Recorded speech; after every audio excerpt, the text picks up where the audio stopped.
दोस्तों आज हम बात करने वाले हैं हज़ार्ड के टाइप्स के बारे में कि हज़ार्ड कितने टाइप्स के होते हैं।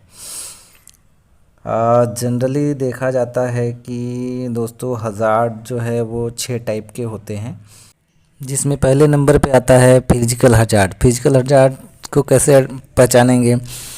जैसे कांटेक्ट टू पर्सनल, मतलब डायरेक्ट कंट्रोल हो, कांटेक्ट हो, जैसे स्लिप ट्रिप फॉल हो गया, फायर हो गया, इलेक्ट्रिकल शॉक हो गया, ये सारे फिजिकल हज़ार्ड में आते हैं। दूसरे नंबर पे आता है केमिकल हज़ार्ड। केमिकल हज़ार्ड मतलब वो केमिकल से कुछ रिलेटेड रहता है, जैसे फूड में केमिकल मिल गया या फिर और कुछ क्लीनिंग मटेरियल, जो ग्लास क्लीनिंग या फिर टॉयलेट क्लीनिंग के लिए भी केमिकल यूज होता है।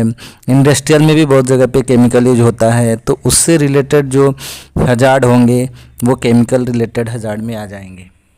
तीसरे नंबर पे आता है बायोलॉजिकल हज़ार्ड। बायोलॉजिकल हज़ार्ड मतलब कुछ बैक्टीरिया, कुछ फंगस, कुछ वायरस से होने वाले जितने भी हज़ार्ड होते हैं, जितने भी खतरे होते हैं, उनको हम बायोलॉजिकल हज़ार्ड में काउंट करते हैं।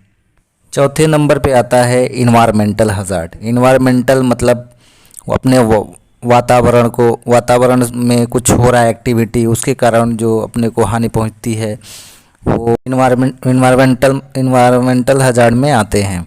जैसे डस्ट उड़ रहा है, कहीं काम हो रहा है, डस्ट उड़ रहा है तो वो अपने आँखों को नुकसान पहुंचाता है, या फिर अपने श्वास नली को नुकसान पहुंचाता है।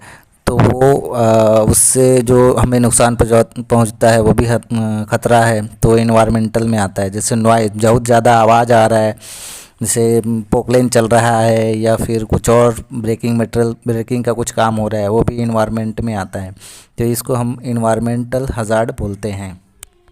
पाँचवें नंबर पे आता है एर्गोनॉमिकल हज़ार्ड। अब एर्गोनॉमिकल हज़ार्ड क्या है? एर्गोनॉमिकल हज़ार्ड का एग्ज़ाम्पल अगर आप मानेंगे तो मान लीजिए कुछ लोडिंग अनलोडिंग का काम चल रहा है और वो बंदा लोडिंग अनलोडिंग का काम हरदम करता है, सेफ जो मेथड है वो यूज नहीं कर रहा है, या जिस कुर्सी पे बैठ के काम कर रहा है और कंटिन्यूअस उस कुर्सी पे काम कर रहा है और कुछ साल काम करने के बाद उससे उसके बदन में, उसके पैर में या फिर उसके कमर में जो खतरे पैदा होंगे, उसको हम लोग एर्गोनॉमिकल हज़ार्ड में काउंट करेंगे। कुछ मशीन ऐसे है जो झुक के चलाना पड़ता है, बाद में 10 साल बाद कमर में दर्द हो जाता है, तो उसको हम लोग एर्गोनॉमिकल हज़ार्ड में काउंट करेंगे। छठवां और सबसे लास्ट में जो हज़ार्ड है वो साइकोलॉजिकल हज़ार्ड बोला जाता है। और साइकोलॉजिकल हज़ार्ड में क्या क्या आते हैं?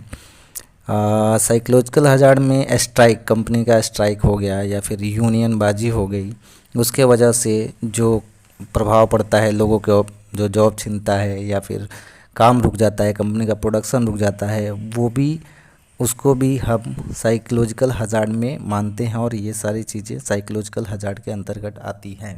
दोस्तों ये थे हज़ार्ड के टाइप और उसके एग्ज़ाम्पल। आशा करता हूँ आप समझे होंगे, और प्लीज़ लाइक और शेयर करना ना भूलें, और अगर आप नए हैं चैनल पे तो सब्सक्राइब करना भी ना भूलें। वीडियो देखने के लिए दिल से धन्यवाद सभी को।